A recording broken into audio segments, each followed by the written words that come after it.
మన ప్రభువును రక్షకుడైన యేసుక్రీస్తు వారి అతి శ్రేష్టమైన నామములో మీ అందరికీ శుభములు తెలియజేస్తున్నాను. నేను మీ దీనదాసుడను. నా పేరు విజయ్ కుమార్. దేవుడు మిమ్మల్ని బహుగా దీవించి ఆశీర్వదించునుగాక. ప్రియులారా, నేడు మన ధ్యానాంశము మత్తయి సువార్త 7వ అధ్యాయము 13, 14 వచనాలు.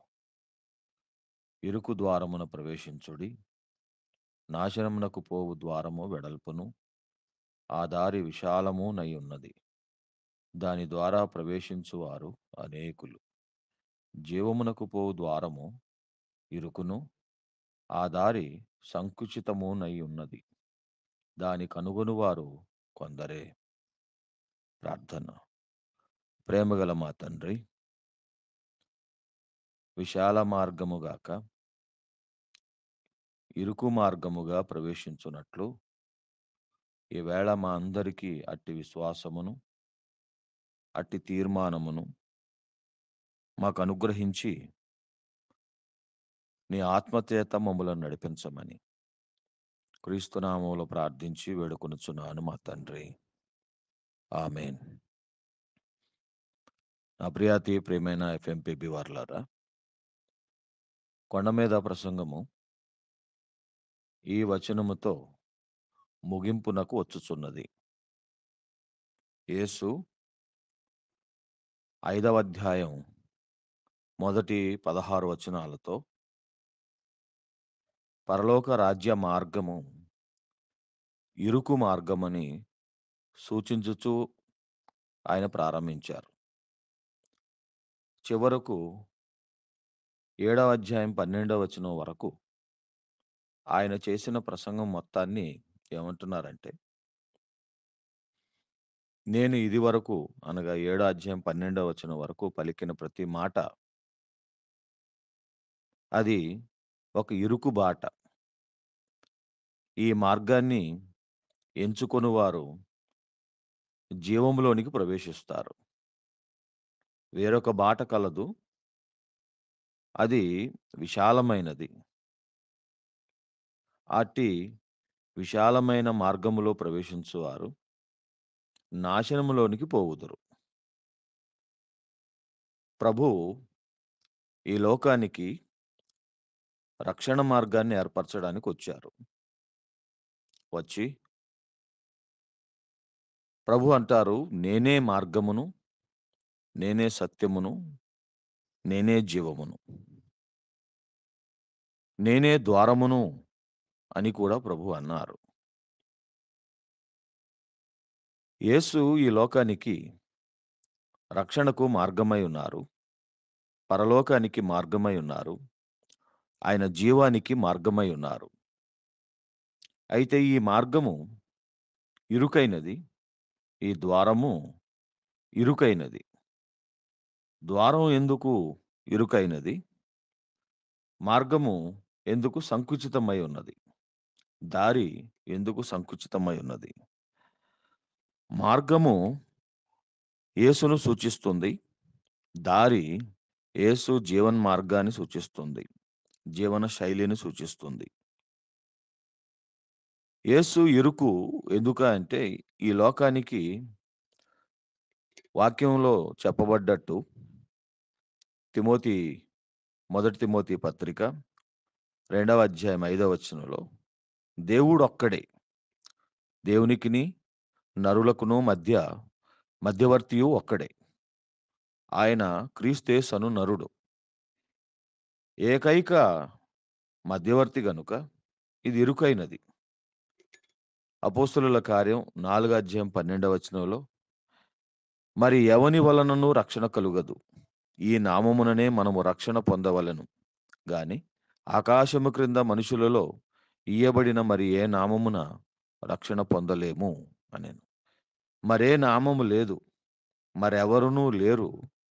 ఈయన ఏకైక మధ్యవర్తిగాను, ఏకైక నామముగాను మనకున్నాడు గనుక సర్వలోకానికి ఒకటే దారి. అందుకనే ఇరుకు. లూకా సువార్తలో 13 అధ్యాయంలో యేసు ఇలా అన్నారు. ఇరుకు ద్వారమున ప్రవేశింప పోరాడుడి. అనేకులు ప్రవేశింపజూతురు గాని వారి వలన కాదని మీతో చెప్పుచున్నాను. కనుక ఈ దారి ఏకైక దారి, ఇరుకైన దారి. అనేకులు జూచుట వలన ఇక్కడ ఎక్కువగా రద్దీగా ఉంటుంది.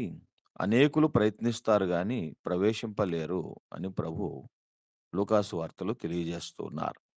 కనుక ప్రియులారా, నరుని ఎదుట దేవుడు ఎప్పుడూ ఇటువంటి మార్గమును ఉంచుతూ వచ్చాడు. జ్ఞాని తన జ్ఞానాన్ని బట్టి నరజీవితాన్ని, ఈ భూమి మీద మన మనుగడను ఆయన ఇలా అన్నారు. సామెతల గ్రంథం 16 అధ్యాయం 2వ వచనం. ఒకని నడతలన్యు వాని దృష్టికి నిర్దోషములుగా కనబడును. యెహోవా ఆత్మలను పరిశోధించును. ఇటువంటి మాటే సామెతల గ్రంథం 21 అధ్యాయం 2వ వచనంలో ప్రభు అన్నారు. ఒకడు తనకు ఏర్పరచుకొనిన మార్గము ఎట్టిదైనను తన దృష్టికది న్యాయముగానే అగపడును. యెహోవాయే హృదయములను పరిశీలించు వాడు. సామెతల గ్రంథం 14 అధ్యాయం 12వ వచనం. ఒకని ఎదుట సరి అయినదిగా కనబడు మార్గము గలదు. అయితే తుదకు అది మరణమునకు త్రోవ తీయును. సామెతల గ్రంథం 16 అధ్యాయం 25వ వచనం. ఒకని మార్గము వాని దృష్టికి యథార్థముగా కనబడును. అయినను తుదకు అది మరణమునకు చేరును. ప్రియా దేవుని బిడ్డలారా, సామాన్య జ్ఞానాన్ని బట్టి మనిషి తన జీవితాన్ని నిర్ధారించుకొన ప్రయత్నిస్తే, తాను ఏర్పరచుకున్న దారే శ్రేష్టమైనదని, తాను ఎంచుకున్న దారే నిర్దోషమైనదని, తాను కోరుకున్న ఈ మార్గమే యథార్థంగా ఉన్నదని అతడు భావిస్తాడు గాని, తుదకు అది మరణమునకును, నాశనమునకును దారితీస్తుంది. దాని అంతము మరణము. కానీ యెహోవా హృదయ పరిశీలన చేయువాడు. యెహోవా మేలు, కీడు ఎంచి మనకు సరైన మార్గము చూపువాడు.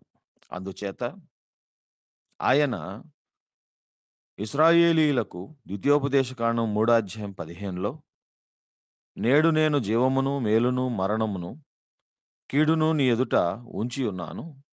ఇక మీరు దానిలో నుండి ఏది కావాలో కోరుకోండి అని మోషే ద్వారా దేవుడు మాట్లాడారు. మోషే తరువాత ఇశ్రాయేలీయులతో ఇలా మాట్లాడిన వ్యక్తి యెహోషువ. ఆయన 24 అధ్యాయం 15వ వచనంలో ఇలా అన్నారు.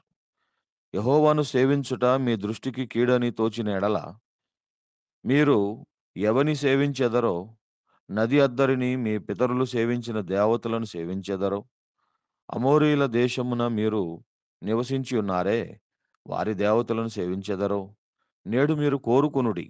మీరెవరిని కొనినను నేనును నా ఇంటి వారును యెహోవాను సేవించెదము అని యెహోషువ ఇశ్రాయేలు ప్రజలతో అనెను.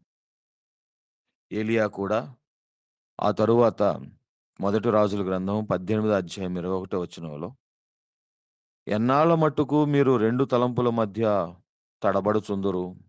యెహోవా దేవుడైతే ఆయనను అనుసరించుడి, బయలు దేవుడైతే వానిననుసరించుడని ప్రకటన చేయగా, జనులు ఆనాడు అతనికి ప్రత్యుత్తరముగా ఒక్క మాటైనను పలుకకపోయిరి.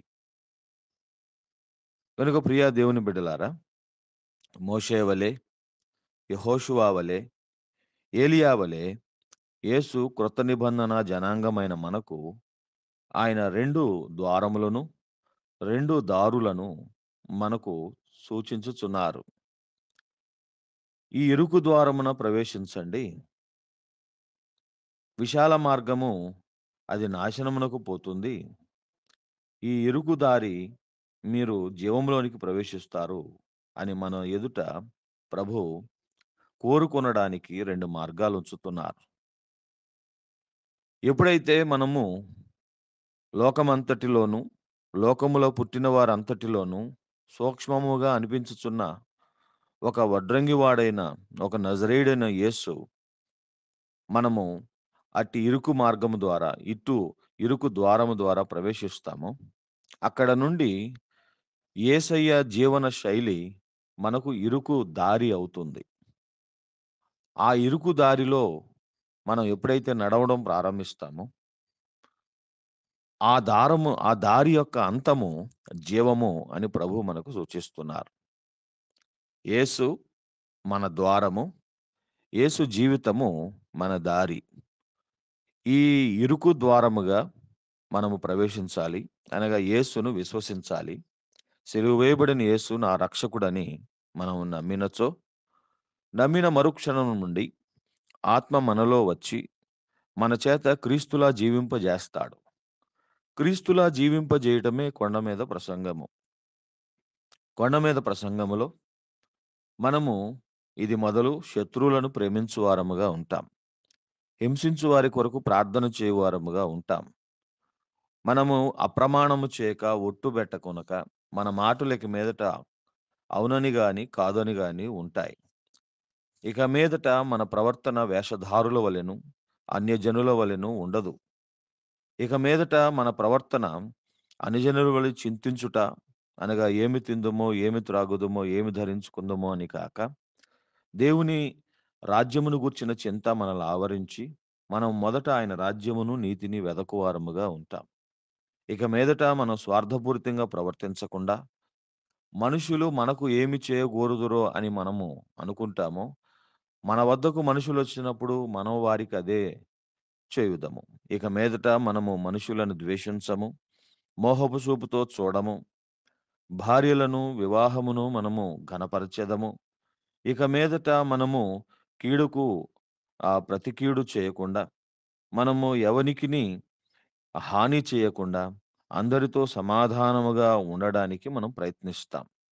మనము ఇక మీదట దాతృత్వం కలిగి జీవిస్తాం.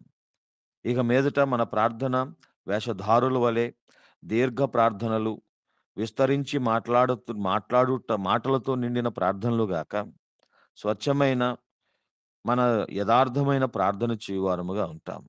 ఇక మీదట మన ఉపవాసము కలుషితమై ఉండక, వేషధార ఉపవాసము గాక, యథార్థము గల ఉపవాసముతో మనం జీవిస్తాం. మెట్టుకు మనము ఇరుకుగా ఉంటుంది గనక, మనం ఇది మొదలు దీనులుగా ఉంటాం. ఇక మీదట మనం దుఃఖపడువారముగా ఉంటాం. ఇరుకు మార్గము గనుక, మనము ఇక మీదట సాత్వికముగా ఉంటాం. ఇక మీదట మనం ఒకవేళ హింస కలిగినా, మనము అట్టి హింస చేత వెనుదిరగక, మనము ఆ హింసనే ధన్యతగా భావిస్తాం. ఆ విధంగా మన జీవితం కొండ మీద ప్రసంగం మనలను మార్చివేసి, యేసు అను ఇరుకు ద్వారముగా ప్రవేశింపజేసి, యేసు జీవితమను ఇరుకు దారిలో మనల్ని నడిపించుచున్నది. కనుక ఇట్టి జీవితము మనం జీవించుట వలన దాని అంతము జీవమని మనము గ్రహించుచున్నాం ప్రియులారా. గనుక ప్రియ దేవుని బిడ్డలారా, ఇది మొదలు ప్రభు వచ్చు వరకు మనము అట్టి ఇరుకు మార్గములో ప్రవేశించడానికి సంసిద్ధత కలిగి ఉండుటకును, ప్రవేశించిన తర్వాత కొనసాగుటకు దేవుడు మనకు బలమును, శక్తిని అనుగ్రహించాలని ఒకరికొకరు ప్రార్థన చేద్దాం. పెద్దలు, మన తెలుగు పెద్దలు ఇట్లాంటి సామెత ఒకటి రాశారు. "తాదూరు సందు లేదు, మెడకొక డోలు" అన్నట్టు. తాను దూరడానికి సందు లేదు గాని, మెడలో ఒక డోలు పెట్టుకొని ప్రవేశించడానికి ప్రయత్నిస్తున్నాడట. కనుక ఆ యవనస్తుడైన ధనవంతుడు పరలోక రాజ్యంలో ప్రవేశించడానికి ప్రభు దగ్గరకొచ్చాడు. కానీ ప్రభువు అన్నారు, "నీకు కలిగినదంతా అమ్మి బీదలకిమ్ము" అన్నారు.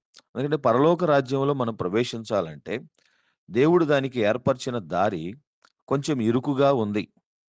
మనకు కావాల్సినవన్నీ తగిలించుకొని, మెడలో వేసుకొని, వీపుకు కట్టుకొని, భుజాన వేసుకొని, ఏదియూ మనము అక్కడ ఆ దారి దాటించలేం. ఆ ద్వారము గుండా అటువైపుకి మనం దాటించలేం. ఎందుకంటే, మనం ఒక్కరు మాత్రమే ప్రవేశించడానికి అది సరిపోతుంది. ఒకడు లోకమంతటిని సంపాదించిన ఎడల వానికి ఏమి మేలు? కనుక పరలోక రాజ్య మార్గము ఎట్టిది అనంటే, అది మన ప్రాణమును రక్షించగలదు. మన ఆత్మను రక్షించగలదు. కానీ మన సంపదను రక్షించదు.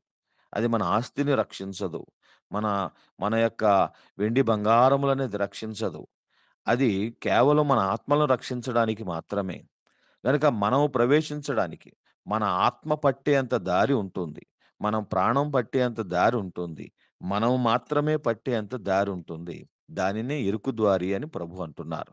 గనుక ఇట్టి ఇరుకు దారిగా మనం ప్రవేశించేటప్పుడు మనకు కలిగినదంతా విడిచిపెట్టాలి. మనం ఏదైతే మనము ఈ లోకములో మోహించుచున్నామో, ప్రేమించుచున్నామో దాన్ని విసర్జించగలిగితేనే దేవుడు ఏర్పరిచిన దారిలో గుండా మనం ప్రవేశించగలము.